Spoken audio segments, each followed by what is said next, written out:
Welcome to the Bureaucracy ERP in Action tutorial. So in this series of videos, we have been seeing about international business management or the global trade.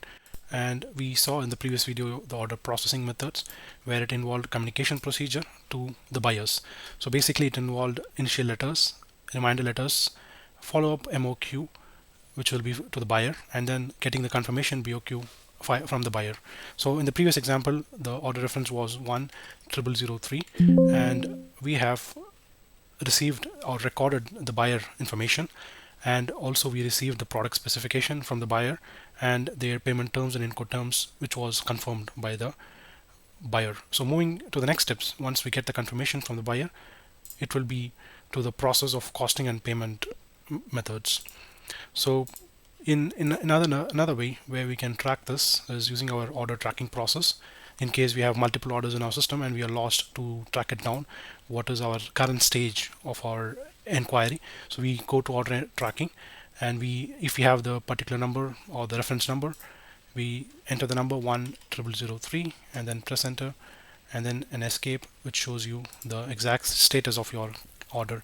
So this order was to XYZ Trading, and and they were from Dubai, and this was the last stage, which was on 24th of November. We received product specification and a confirmation letter from the buyer, and the next step will be vendor management, which will involve handling the vendor with RFI RFQ and the costing. So this was a specification which we got confirmation from the buyer, and this is in detail the stages where we are.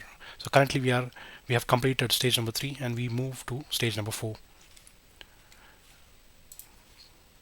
So we go to the costing process, which is our stage in the next steps in the international business management process. So under this costing process, we have vendor management system, we have product cost management, and pro forma invoice to the buyer. So we start with the vendor management system to source out the supplier. So we go to the vendor management system, and in that we have RFI, which is request for information, that will be sent to the supplier, and then request for quotation. Once we get the information from the supplier, we ask them to confirm the quotation, and once we get the quotation, we also get the request for quotation from logistics CHA agent. So this is the process involved in the vendor management system. So going into the request for information, and we start with a new add inquiry, and this is the inquiry letter.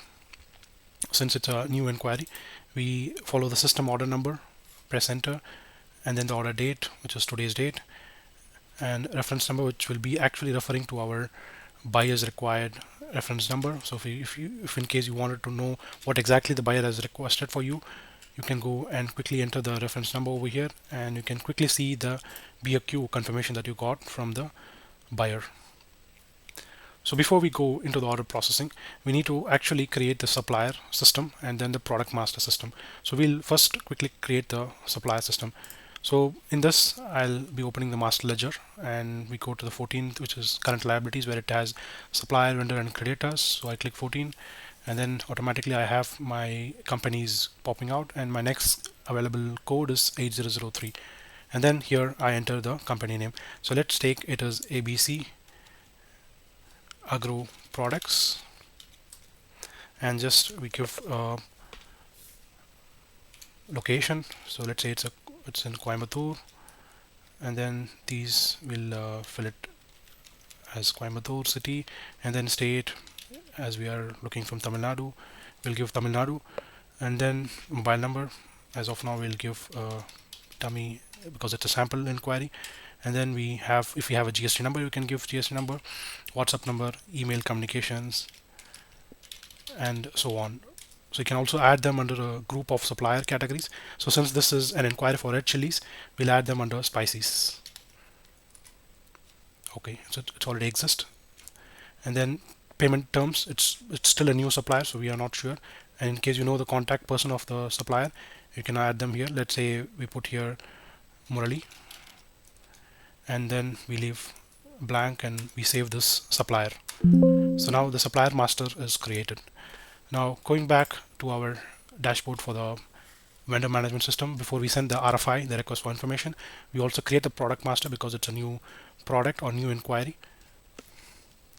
So I create inquiry as red chili S4 334, which is a specification of the red chili required in this requirement, and then I accept it as a new product.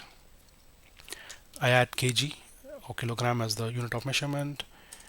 The requirement is like 10 kg per unit in bags, and I'm not going to do a repacking, so I click no. Then I add the HSN code. Product detail, again I add a product category, so here in this case it's a spices, so I write it under spices, enter, and here if it's required in internal purchase, it will be having GST when you're buying the product in the local country. So here I'm adding 5% GST, and then as of now we don't know the purchase cost, so we leave it blank. By default you will have 1 as a value, so you will for now leave it blank, and then we move forward and create the product master. So the product master is created, and then we close this menu.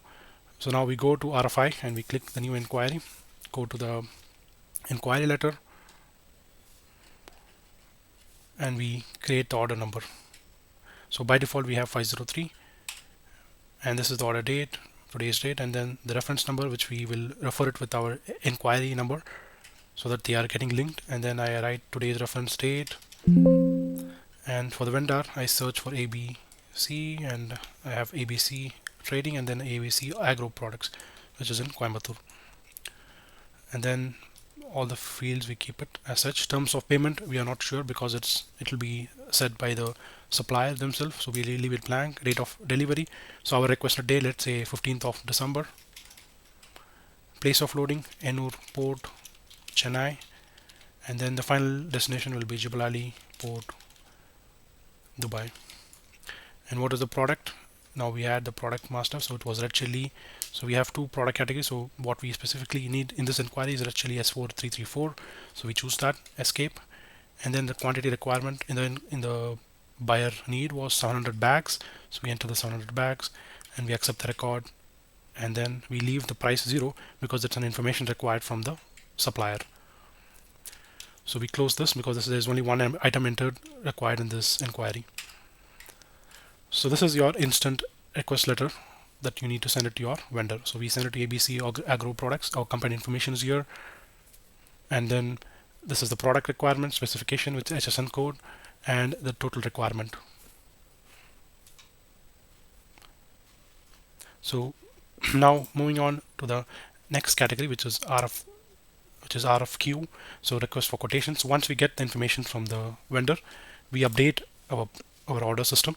So we go to the order number 503. It has all the information that was previously recorded in RFI. We just press enter, and in case of any updates from the information we got from the vendor, we write it here. So payment terms, let's say they have agreed or asked for advance 100%. We mention it here, and they agree for the delivery date 15th of December. Place of loading is Ennore, we keep the same, and then we go to the product, and over here we might have received the price, and let's say the price is 800 rupees per bag, which is unit price. And yes, so we have modified, and this is the updated quotation we have from the supplier. So this quotation can also be again sent to the supplier for reconfirmation. Okay, it includes the unit price and the total value of this purchase order, which is 5,60,000. And it also has the payment terms, date of delivery we request, place of loading, and final destination. So this is the instant quotation which you've generated, and then after this process we can ask the seller, the supplier, for a sample so that we can keep it ready for buyer's need when it is required to view the product. So this concludes this session of the BAccuracy ERP tutorial. We hope you discovered something valuable in international business management today. See you in the next episode. Signing off.